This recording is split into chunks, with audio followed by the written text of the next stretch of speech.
Breaking news coming in here on Headlines today. The CBI conducted as many as 40 scientific examinations across 200 persons questioned before concluding that it was a case of suicide and not of murder following gang rape. The CBI has found that the post-mortem was faulty. The post-mortem conducted as part of the original investigation by the UP police was faulty and wrong persons were arrested. Remember, 5 people were arrested and booked. The forensic reports found that there were no marks of violence or injury on the deceased apart from their death injuries. Bangles, malas and other belongings of the Badaun sisters were found to be intact. The CBI has found that out of 13 trees in the vicinity, the sisters chose the ones with easy access. A medical board also carried out a dummy test and found it to be a case of suicide. No cry for help was heard through the village, even though it was just 150 meters away. The soil samples taken after also matched with the slippers of the sisters. Mobile phones with one of the girls was found. A mobile phone was found with one of the girls and examined. There was nothing unusual or incriminatory in it. A DNA test carried out at the behest of the CBI in Hyderabad revealed that there was no male DNA on the girls' bodies either. This, of course, is the part of the CBI turning the Badaun, what was earlier understood to be a gang rape and a murder, now to be a suicide. The CBI will be filing its final report in a Badaun court tomorrow. Let's go straight across to Headlines today. Is Atir Khan for more on this. Atir, the CBI will be filing its report in Badaun tomorrow. It's turned one of the year's most shocking crime stories completely on its head at this time. A great deal of outrage, a great deal of disbelief about the manner in which the UP police conducted that investigation, Atir. Well, that's right. Quite a twist in the investigation. During the course of the investigations, there were signals that there could be a major turnaround in the findings. So what CBI is saying is that the UP police botched up the investigations. Not just the UP police, even the post-mortem had been botched up and the wrong persons had been arrested. Now they say they have carried out a thoroughly scientific inquiry into this. 40 points were considered, but the main reason for their having to arrive to this conclusion is that, one, there was no male DNA on the bodies, there were no marks of violence or injury on them, and also since this incident took place just 150 meters away from the village, nobody heard them shout for help or cry. So these are the reasons they have. Besides this, they have examined 200 persons. But what the CBI has yet to clarify is the reasons for them to have taken this drastic step. Thanks, Atir, for getting us more on that. The CBI hasn't clarified any more than it already has today. Tomorrow, we'll be getting many more details once that report is filed. Thanks, Atir, for getting us that update. Well, the Uttar Pradesh police has declined to comment on the CBI's findings in the Badaun case. The state police has, remember, been accused of botching the entire post-mortem and original investigation. The state police is waiting for a closure report, following which it will issue a formal reaction.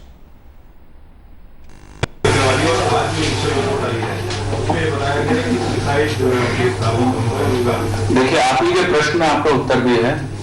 सर्वप्रथम तो आपने कहा कि closure report दाखिल कल कर सकती है, तो I think we should appreciate कि देश की सर्वोच्च जांच एजेंसी है सीबीआई, और ये जो घटना हुई थी उसके उपरांत जो परिवारजन थे उनकी मांग के आधार पर ये केस सीबीआई को ट्रांसफर किया गया था, और सीबीआई ने उसकी इन्वेस्टिगेशन हो सकता है कंप्लीट कर ली हो, लेकिन ऑफिशियली अभी उन लोगों ने कोई भी रिपोर्ट न्यायालय में दाखिल नहीं करी है। तो we should wait till they file the final report before the honourable court, number 1। Number 2, जब कोर्ट में वो रिपोर्ट दाखिल करेंगे तो कोर्ट सर्वप्रथम उसका संज्ञान लेती है, और उसके उपरांत जो वादी पक्ष के लोग हैं संभवतः उनको भी एक मौका कोर्ट की तरफ से दिया जाता है अपना पक्ष रखने के लिए, और उसके बाद जो फाइनल ऑब्जर्वेशन कोर्ट का होगा तब शायद हम लोग इस पे चर्चा करें तो ज्यादा समीचीन होगा। ये उनकी इनिशियल रिपोर्ट में ये क्लियर है, ये रिपोर्ट अव्वल तो हम लोग के पास है नहीं, so that I can react on that, number 1। Number 2, they have not officially submitted it. Let's wait कि वो ऑफिशियली उसको सबमिट करें।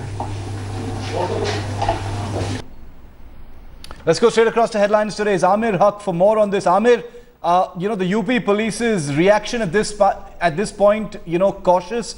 very understandable given that the CBI's statement today and the report that's going to be filed today puts a very harsh spotlight and a big question mark on the manner in which the state police conducted the Badaun investigation. Okay, apologies for that. We've lost a line with Amir. We'll return to that story and get you a live report and an update from our reporter.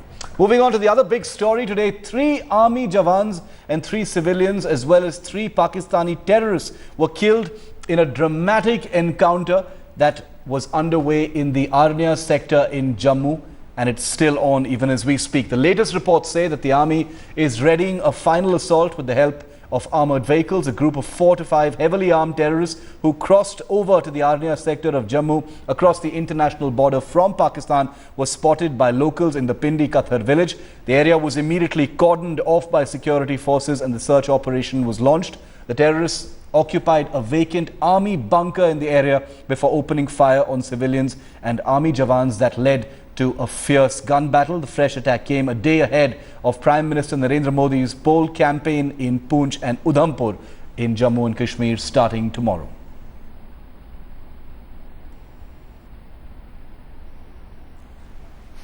Associate Editor, India Today, Manu Pabi is with me. He's been tracking this story very closely. Manu, just detail for us how it actually began. They had a contact. These Pakistani terrorists had a contact on the Indian side who was apparently killed in the initial moments of this entire operation? See, what we believe, what the army believes is that they had a contact on this side. So when the terrorists crossed over, it was very unusual in the morning. Children were going to school and they were dressed in BSF uniforms. The initial contact, the first civilian killed, in fact, was a person who they were seen getting into a vehicle with. So the army believes it was a local contact. Of course, it could have been a case of hijacking, but the army at this point believes he was somebody who was going to take them someplace. He had been there. It was a decided meeting. And highly unusual, an operation like this across the international border. Apparently, they received covering fire as well. But this has been an expensive operation. Manu, obviously sending out some kind of a message. Over in Nepal, you've got the Prime Ministers of India and Pakistan shaking hands. Clearly, there was a design here, and it's been very expensive. 3 civilians and 3 Indian Army personnel lost. Was there a collapse? Was there a failure of intelligence? What happened? Well, there clearly is a failure from the BSF side because they should not have crossed over. What we know is that they crossed over under fire of a ceasefire violation. And even as we speak, the encounter is on. We have reports that mortars are still being fired across. So basically, the Pakistani establishment is supporting them and aiding them. But the bigger question, even more than Nepal, I think there has also been a very good voter turnout in Jammu and Kashmir ongoing polls. An attack on any installation or a polling station at this moment, if they had succeeded, would have really dampened spirits of voters. You would have seen in the Jammu area especially. Remember, this is the Jammu area. It's an area which traditionally has been voting for the BJP. Yes. So it would have had a really huge impact on elections for sure. All right, so that's another angle that we're going to be tracking here on Headlines today. Manu, stay with me. Ashwini, as you can see, on your screens, is our colleague. He's with us live from the Arnia area where the encounter is still in progress. But before I go to Ashwini, I just want to play out for you a couple of reactions that have already come in on this ongoing story. Let's listen into some of those. And let's get you word now straight from the ground. Ashwini Kumar, our colleague, is with us live from Arnia. Ashwini, what's the latest? We've been hearing for a couple of hours now that, the operation could be at an end. What's the very latest, Ashwini?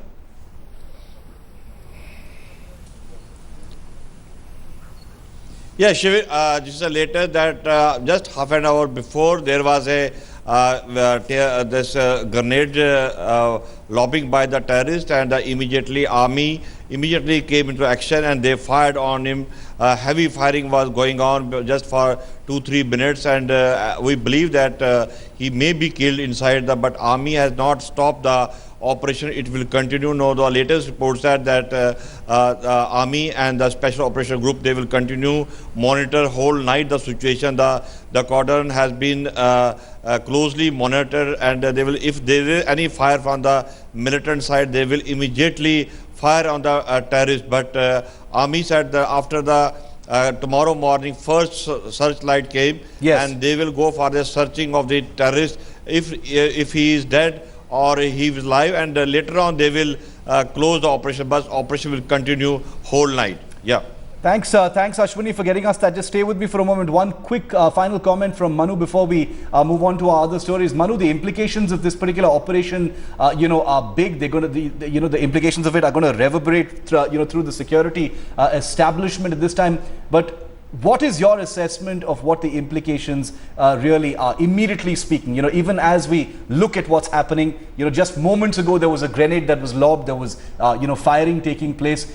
What's going to be going through the army and the BSF's mind as they end this operation? The first thing that will go through their mind is this will not be an isolated attempt. Yes. The LOC, things are bad, there's snow, people can't come in. This is a route which Pakistan wants to exploit. The international border is more vulnerable. An attack, any terror attack there will have much more eyeballs. People will talk about it more because it's heavily populated. Yes. Before elections, before the polls, any attack of a magnitude would dampen voting to an extent. And as we know, I think in this group also, there could be a few militants who have slipped away. So the army will be on alert, the BSF too. They have to look out for anything in the coming days. I think they will really have to be on the toes to prevent anything big happening before the next round of elections start there. And remember, there are a lot of election rallies going on there. Absolutely. You have Rajnath traveling. PM himself is supposed to travel to J&K the next coming days. Yeah. So Prime Minister Modi is going to be in Udhampur and Poonch, in just a matter of hours from now. He's returning from Nepal. He's off to Jammu and Kashmir tomorrow to begin his poll campaign there. So it's an active area, several different angles that we're going to be looking at. A state that's steeped in elections already, violence being activated unusually, as Manu pointed out, on the international border. A bit of introspection by the BSF as well as other security agencies operating there. Thanks, Manu. Thanks, Ashwini, for getting us this story. Let's remind our viewers once again that this is an operation that's still very much on as we bring you this broadcast. Moving on for the moment, Uddhav Thackeray has evaded questions on the BJP's offer for talks. The Sena leaders, Ramdas Kadam, has demanded the resignation of Revenue Minister Eknath Khadse over his statements about farmers. Ramdas Kadam said the final decision on joining the government will be taken by Uddhav Thackeray, but I would request him to consider the feelings of Shiv Sena workers before that. The BJP has ill-treated the Shiv Sena for the last 2 months and made us run to and fro to Delhi.